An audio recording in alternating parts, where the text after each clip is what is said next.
Hello guys, আজকের এই ভিডিওতে আলোচনা করব একাদশ শ্রেণীর রাষ্ট্রবিজ্ঞান দ্বিতীয় সেমিস্টারের একটি প্রশ্ন উত্তর নিয়ে আলোচনা করব। সেই প্রশ্ন হলো সর্বাত্মকবাদের সংজ্ঞা, উদাহরণ ও বৈশিষ্ট্য আলোচনা করো।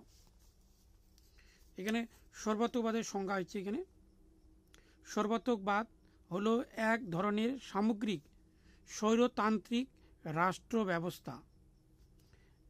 এনসাইক্লোপিডিয়া ব্রিটানিকার সংজ্ঞা অনুসারে সর্বাত্মকবাদ সরকারের এমন একটি রূপ যা দেশের নাগরিকদের জীবনের উপরে সর্বাত্মক নিয়ন্ত্রণ কায়েম করতে চায়। সর্বাত্মকবাদ এমন এক রাজনৈতিক ব্যবস্থা যেখানে কোনো বিরোধী কণ্ঠস্বর বা বিরোধী রাজনৈতিক দল বা বিরোধী রাজনৈতিক শক্তি কিছুই থাকবে না। এই রাজনৈতিক ব্যবস্থায় সমস্ত রকম বিরোধী শক্তিকে নিষিদ্ধ ঘোষণা করা হয়। সর্বাত্মকবাদের যাবতীয় রাষ্ট্রীয় ক্ষমতা একজন স্বৈরাচারী শাসকের হাতে কুক্ষিগত থাকে। এই স্বৈরাচারী শাসক তার অবাধ রাষ্ট্রীয় ক্ষমতার মাধ্যমে একদিকে যেমন দেশের জাতীয় রাজনীতিকে নিজের নিয়ন্ত্রণে রাখেন, অন্যদিকে তেমনি দেশের জনগণ ব্যক্ত জীবন তথা সমাজ জীবনকেও নিয়ন্ত্রণের অধীনে নিয়ে আসেন।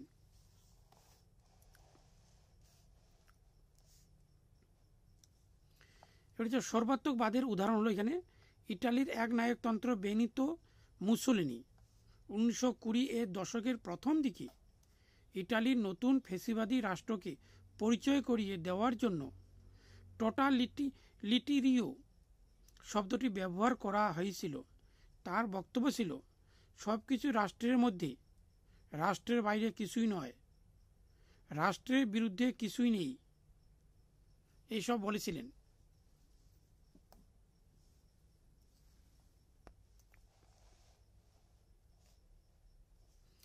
এইসব হচ্ছে সর্বাত্মক রাষ্ট্রীয় শাসনে যে মতাদর্শ সর্বাত্মকবাদ গড়ে তোলে তার ঐতিহাসিক উদাহরণ হলো হিটলারের নাৎসি জার্মানি, স্টালিনের সোভিয়েত ইউনিয়ন, মুসোলিনির ইটালি, মাও জেদংয়ের চীন, নে উইনের বার্মা।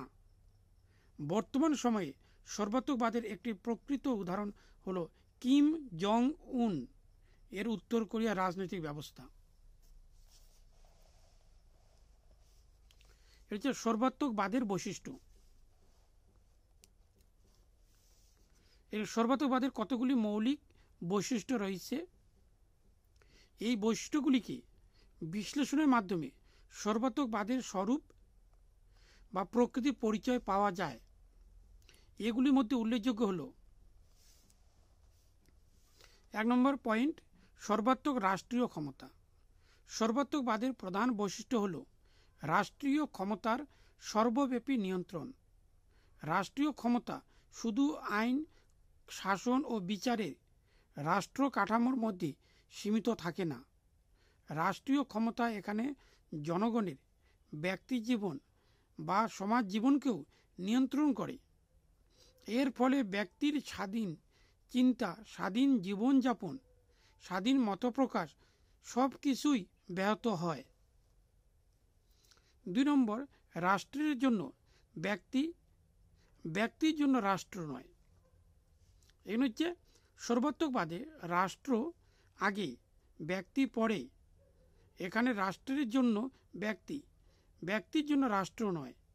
এই জন্য সর্বাত্মকবাদে ব্যক্তির স্বাতন্ত্র্য বা ব্যক্তির স্বাধীনতাকে স্বীকার করা হয়নি। 3 নম্বর পয়েন্ট, একদলীয় ব্যবস্থা। সর্বাত্মকবাদে যে দল ব্যবস্থাকে অনুমোদন করা হয় তা হলো একদলীয় ব্যবস্থা।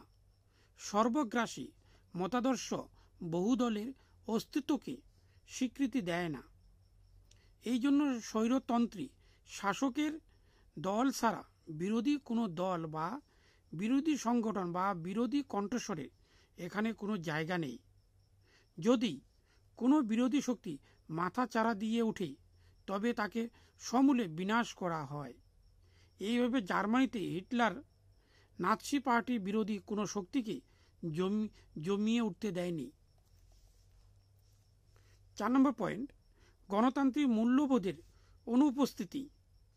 সর্বাত্মকবাদে গণতান্ত্রিক মূল্যবোধকে স্বীকৃতি দেয় না। এই জন্য প্রত্যক্ষ বা পরোক্ষ কোনোভাবেই জনগণ দেশের শাসন কার্যে অংশ নিতে পারে না।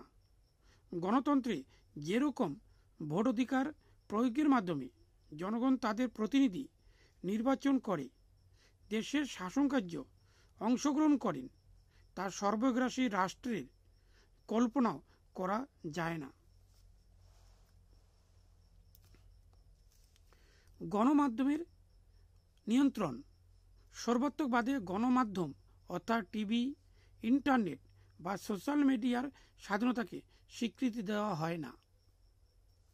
সর্বাত্মক রাষ্ট্রের ক্ষমতাসীন মত প্রচার করাই ছিল গণমাধ্যমের প্রধান কাজ। গণমাধ্যম বা মিডিয়া এখানে পুরোপুরি রাষ্ট্রীয় নিয়ন্ত্রণের অধীনে থেকে কাজ করে।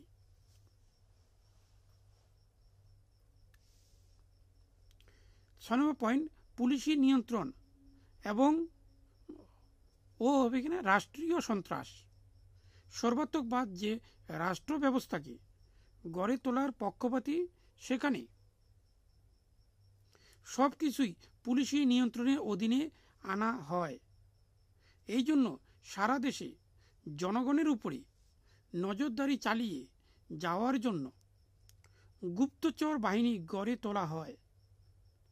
এই গুপ্তচর বাহিনীর রিপোর্টের ভিত্তিতে নির্বিচারে গ্রেপ্তারি, ধরপাকড়, নির্যাতন, দমন-পীড়ন চালিয়ে রাষ্ট্রীয় সন্ত্রাস কায়েম করা হয়।